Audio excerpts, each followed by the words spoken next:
Rabbi Zalman Schachter Shalomi, in his book on davening, writes, "As a shepherd gathers his flock, passing them under his staff, so do you review every living soul and decree their destiny."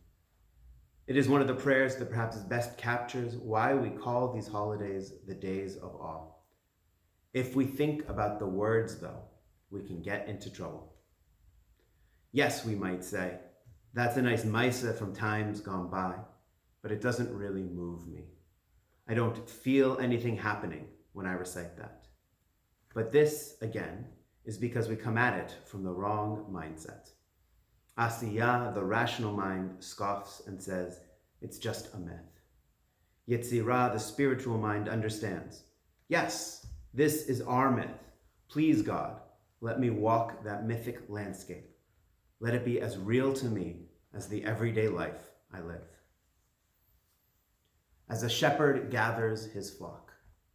These words are from Unetaneh Tokef, perhaps the most powerful prayer in our liturgy for the days of awe.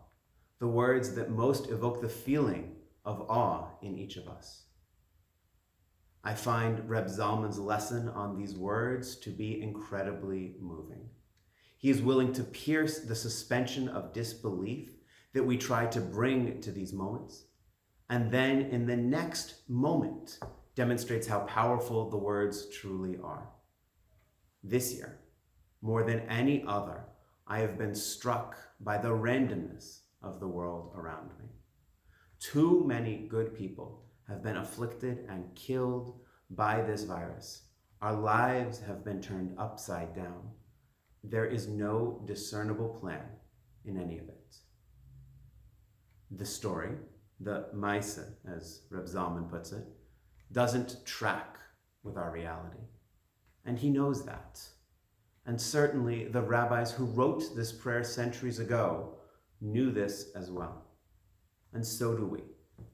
But it's not a prayer that describes the world in which we live, or even the world as we wish that it existed.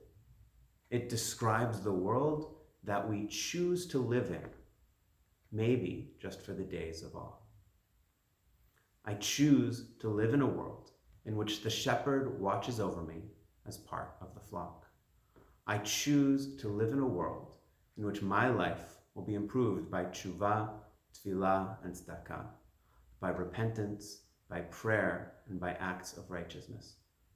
For a few minutes or a few days, I choose to live in a world in which if I am good, my life will be better. And if I sin, I will be punished. But maybe we can extend that. Maybe we can dwell in this mythic landscape for a little while longer. Maybe we can try and live in that world for this entire year. And I wonder, if we do, if we act as if we can change our lives and the world around us with our actions, it might turn out that this isn't a myth at all. It isn't a Maisa, but the world that we can create with our own hands. Shana Tova.